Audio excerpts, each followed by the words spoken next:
Bom dia, boa tarde, minha boa noite a você, participante desse canal, onde nós tratamos de assuntos imobiliários. Meu nome é Edelcir Soares, eu sou corretor e avaliador de imóveis credenciado pelo Cresci de Santa Catarina e agora também buscando meu credenciamento no estado do Paraná. Nós hoje trataremos nesse vídeo de como nós podemos nos proteger dos golpes mais frequentes que são identificados no mercado imobiliário. Num vídeo passado, nós falamos sobre esses golpes.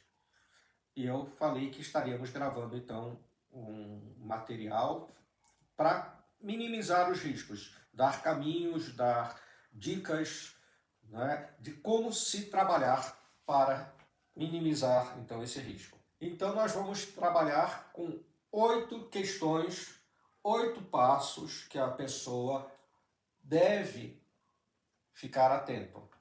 Os 8 passos são o seguinte. Primeiro deles, é importante, se você for utilizar a figura do corretor da imobiliária, verificar então a credibilidade que ele tem. O segundo passo é desconfiar de valores muito abaixo do mercado. O terceiro passo é visitar o imóvel pessoalmente. O quarto passo, verificar a documentação do imóvel, e no caso de você ser o comprador, a do vendedor, também é importante. Quinto, cautela na negociação. Sexto, utilizar canais de comunicação seguros. Sétimo, procure documentar todas as etapas da negociação. E oitavo e último, procure denunciar todos os elementos suspeitos que você vê no mercado quando você estiver numa busca por um imóvel, para alocar ou para vender. Então, vamos buscar detalhar, e se houver caso de exemplos, cada um desses 8 aspectos. Primeiro, nós estamos falando do corretor e da imobiliária, verificação da credibilidade deles.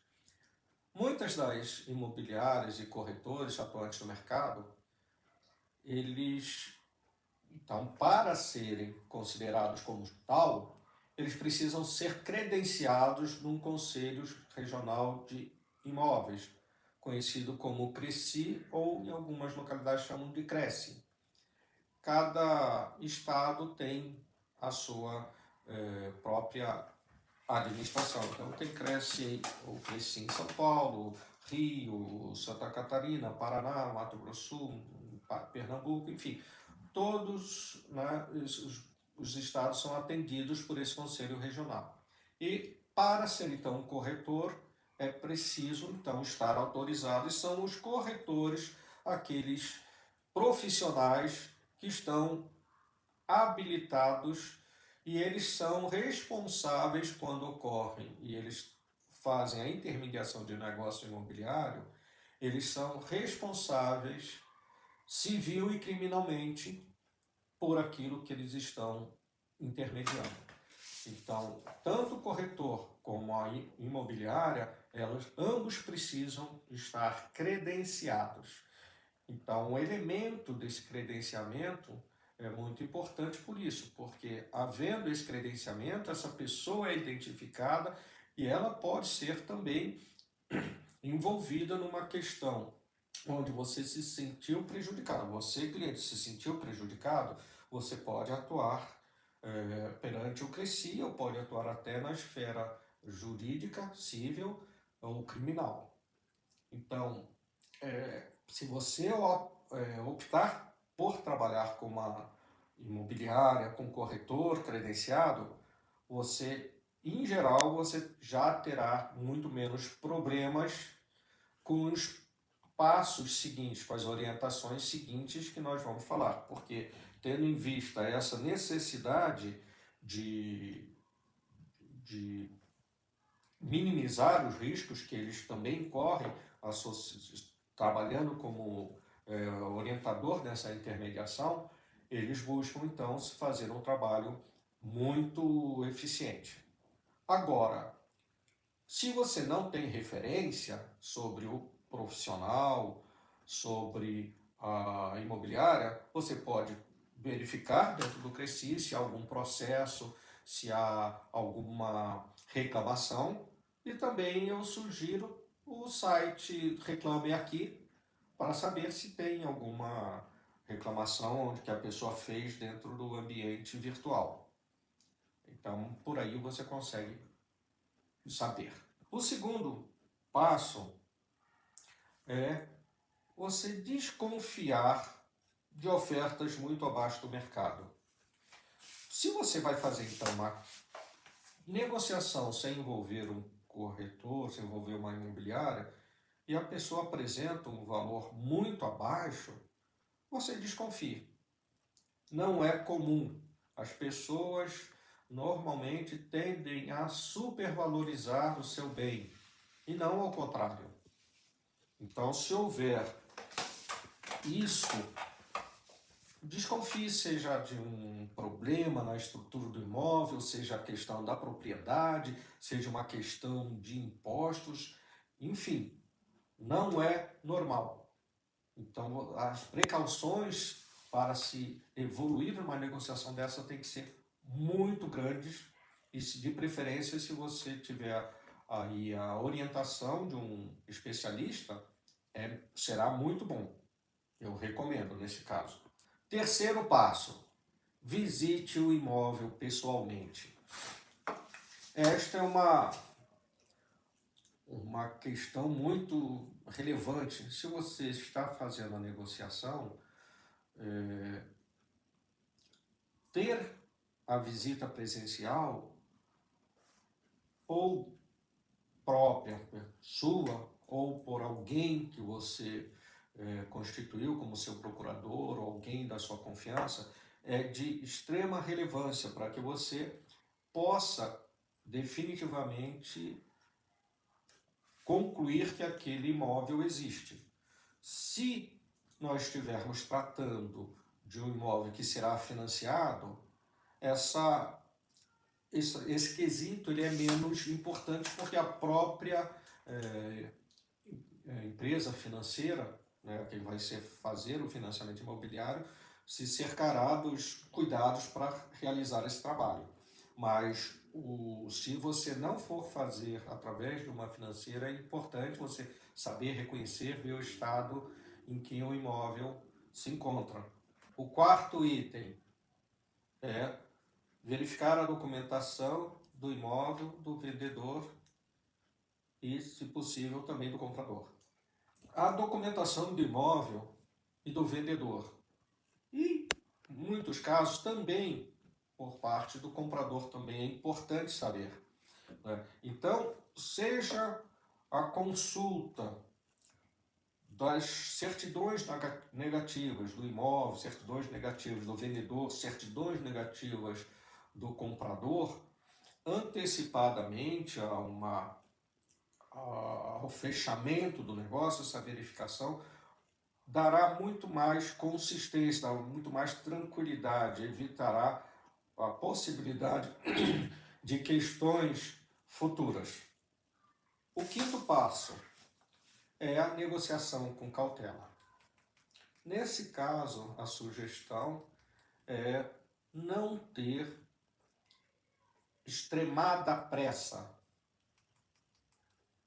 Há muitas situações onde saber fazer essa negociação, você tem uma oportunidade que ela requer uma certa agilidade, mas não confunda essa agilidade com a perda dessa cautela. E quando eu estou falando em cautela, não efetue pagamentos antecipados sem um contrato assinado.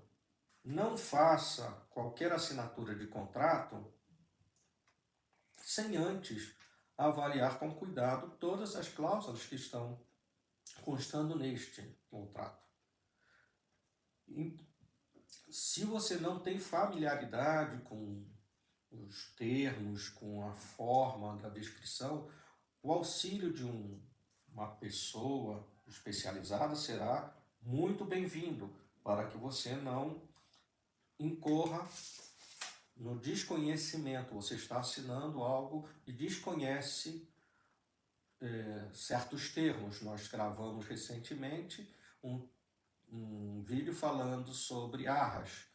E essa palavra é uma palavra, né, que fala de uma classe típica de valor de sinal de entrada e o que ela representa. Se você quiser, então, pode voltar aí nos vídeos, procurar que você vai encontrar. É um termo que é comum constar em contratos imobiliários, ok? O sexto passo é você utilizar canais de comunicação seguros. Quando você estiver buscando comunicar com o corretor, quando você estiver buscando comunicar com a imobiliária, quando você estiver buscando comunicar com a loteadora que você está fazendo, procure sempre utilizar aqueles veículos corporativos, seja o WhatsApp corporativo, seja o e-mail corporativo. Isso sempre dá uma maior segurança de que você está atingindo aquela pessoa que necessita receber a informação e não vai ser interceptado ou correr o risco de ter aí a informação vazada e tudo mais.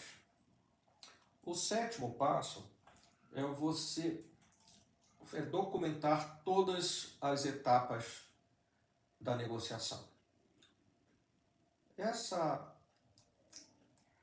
Esse passo significa você, desde o princípio, você foi visitar, você tirou foto, você fez a assinatura de uma proposta, você ter em mãos uma cópia dessa proposta, enfim, você buscar sempre ter em mãos os elementos que te levaram até o final da negociação. Recentemente teve um caso de uma pessoa que ela fez uma negociação, eu já contei esse caso no outro vídeo, onde ela, na conversação, a pessoa apresentou para ela apresentou para ela que o imóvel dela seria vendido para fazer a compra do outro imóvel. E fez uma folha de cálculo. Nessa folha de cálculo apresentou todas as questões de pagamentos, como ficaria e tudo mais. Essa folha de cálculo era o documento que a pessoa se comprometia a fazer a venda. Era a corretora que atendeu. E essa corretora, posteriormente, né, a empresa imobiliária chamou essa pessoa que estava comprando posteriormente para fazer o pagamento do valor da entrada, e ela disse, não, mas você falou que ia vender o meu apartamento. Não disse nada, ela não tinha nenhuma comprovação. Então, neste caso, até essas memórias de cálculo que a pessoa faz com você, se você puder gravar coisa que a pessoa não vai colocar no contrato, olha, eu estou prometendo isso, tudo isso é motivo para você documentar, para que, eventualmente, numa questão de desavença, você possa se precaver. Por último, um item nós vamos falar que é denuncie todas as atividades suspeitas em que você se envolver. Essa é uma questão que nós precisamos nos educar e praticar com frequência, e duplo caminho. consultar mais esses mecanismos de referências e utilizar mais esses mecanismos de referências, seja para levar referências positivas quando assim o merecerem, ou negativas quando os merecerem. E nesse tipo, no Reclame Aqui, né, que é um instrumento que eu utilizo bastante, e de preferência também nós buscarmos fazer com que sites e outros aplicativos nos digam qual é a qualificação daquele fornecedor, daquela pessoa, tá bom? Aqui nós estaremos então encerrando esse material. Se você gostou do comentário, faça o triplo C, curta, compartilhe, comente. Nós temos uma grande alegria de receber esses comentários. Se vocês precisarem de alguma informação, alguma consultoria, estamos à disposição no WhatsApp. Nosso WhatsApp é 24 horas por dia. Estejam em contato, então, precisando. Tá bom? Até o próximo vídeo. Fiquem com Deus.